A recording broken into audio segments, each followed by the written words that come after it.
ആരെയും വേദനിപ്പിക്കണമെന്ന് ഉദ്ദേശിച്ചിട്ടില്ല. അല്ലെങ്കിൽ തന്നെ ഒരു ഉറുമ്പ് കടിക്കുന്ന വേദനയില്ലേ, അത് തിരികെ സഹിച്ചെന്തരാണ്? നഷ്ടപ്പെടുന്നതാണെങ്കിൽ വെറും ഒരു തുള്ളി ചോര, ഒരു തുള്ളിയൊന്നും ഇല്ല, അരത്തുള്ളിയൊക്കെയാണ് നഷ്ടപ്പെടുന്നത്. ഈ അരത്തുള്ളി ചോര വെച്ച് നിങ്ങൾ എന്തിനു കാണിക്കാനാണ്?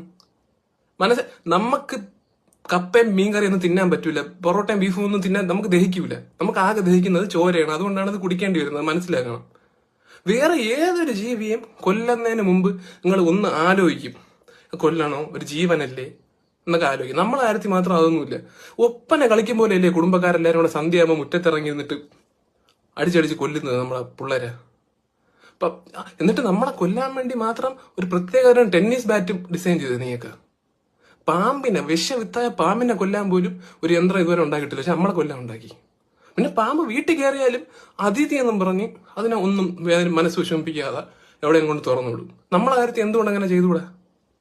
നമ്മളെ കാണുമ്പോൾ നിനക്ക് പിടിച്ചിട്ട് ഒരു ഡപ്പിയിടത്ത് അടച്ചിട്ട് വല്ല പോത്തിനെ വളർത്തുന്നിടത്ത് അങ്ങനെ ഉണ്ടാക്കിയാൽ നമ്മൾ അതിന്റെ ചോരയും കുടിച്ച് അവിടെ കിടക്കൂലേ? നമ്മളെ ഇഷ്ടമല്ലേ അല്ലേ? നമ്മളെ മൂളിപ്പാട്ട് പാടുന്ന ഒന്നും ഇഷ്ടമല്ല. നമ്മൾ എന്തോ ഇടയ്ക്ക് ചില ഡിസീസുകൾ പരത്തി പോകാറുണ്ട് അറിയാതെ, മാരകമായ ഡിസീസ് ആയിരിക്കും ചിലപ്പോൾ. അതിപ്പോ മനുഷ്യന്മാര് പരത്തുന്നില്ലേ? കോവിഡ് പോലത്തെ അസുഖങ്ങൾ മനുഷ്യന്മാരല്ലേ വരുത്തിയത്? എന്നിട്ട് അവരെ നിങ്ങൾ ടെന്നീസ് ബാറ്റിനെ അടിച്ച് കൊന്ന? ഇല്ലല്ലോ. കണ്ണിൽ ചോര വേണം, നീ കുടിക്കാനല്ല, അല്ല